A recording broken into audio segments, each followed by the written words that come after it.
Hi everyone, welcome back to my channel. ఇవాళ మీకు ఒక మంచి డ్రింక్ చేసి చూపిస్తాను. వెయిట్ లాస్ డ్రింక్ అనమాట ఇది. 1 కప్ సోంపు, 1 కప్ జీలకర్ర, 1 కప్ వాము, ఈ 3 సేమ్ క్వాంటిటీలో తీసుకోవాలి. నేను ఎక్కువ ఫుల్ కప్ ఏం తీసుకోలేదు, కొద్దిగా తీసుకున్నాను. పాడవుతుందేమో అని చెప్పేసి కొద్ది తక్కువ చేసి చేసుకుంటున్నాను. అండ్ ఇది చాలా బాగా పనిచేస్తుంది వెయిట్ లాస్ కోసం. ఆఫ్టర్ డెలివరీ లేడీస్ అందరు చాలా వెయిట్ గెయిన్ అవుతారు కదా, నేను కూడా చాలా వెయిట్ గెయిన్ అయ్యాను. ఇది తాగిన తర్వాత బాడీ చాలా కంట్రోల్ వచ్చింది, చాలా వెయిట్ లాస్ కూడా అయ్యాను నేను.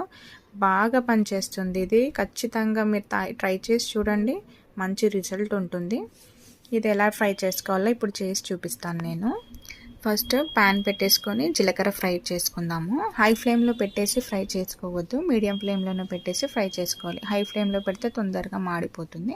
మీడియం ఫ్లేమ్లో పెట్టేసి మెల్లిగా కలుపుతూ ఫ్రై చేసుకోవాలి. మంచి స్మెల్ వస్తుంది ఫ్రై చేసుకునేటప్పుడు. ఇలా మంచిగా ఫ్రై అయిన తర్వాత మనం ప్లేట్లోకి ట్రాన్స్ఫర్ చేసుకుందాము. అండ్ నెక్స్ట్ ఇప్పుడు మనము సోంపు ఫ్రై చేసుకుందాం. సేమ్ ఇది కూడా అట్లాగే ఫ్రై చేసుకోవాలి. సోంపు కూడా ఫ్రై చేస్తుంటే చాలా బాగా వస్తుంది స్మెల్.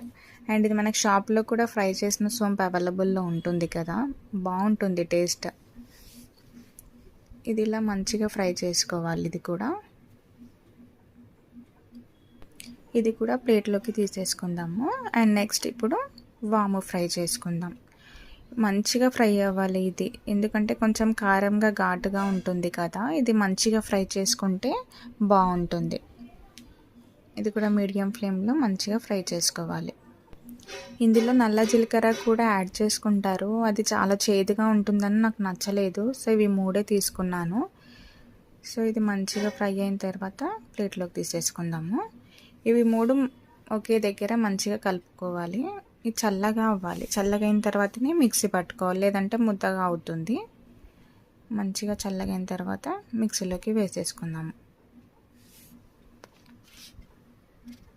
ఆల్రెడీ ఇది ఇంతకుముందు చేసి పెట్టుకున్నాను, అయిపోయింది. సో మళ్ళీ ఇప్పుడు చేసి పెట్టుకుంటున్నాను. సో ఇలా అన్నీ ఒకే దగ్గర వేసి మిక్సీ పట్టుకోవాలి, పౌడర్ మెత్తగా అయ్యేలాగా. 1 కప్ హాట్ వాటర్ తీసుకొని అందులో 1 స్పూన్ ఈ పౌడర్ మిక్స్ చేసుకోవాలి. మిక్స్ చేసుకొని డైలీ ఎర్లీ మార్నింగ్ ఎంటీ స్టమక్తో తాగాలి, లేదా నైట్ పడుకునే ముందు తాగాలి. నేనైతే ఒకసారి ఎర్లీ మార్నింగ్ తాగుతాను, లేదంటే నైట్లో తాగుతాను. మీరు కూడా ఇది ట్రై చేసి చూడండి, ఖచ్చితంగా 100% రిజల్ట్ వస్తుంది. ఈ వీడియో కనుక నచ్చినట్లయితే please like and subscribe. Support me.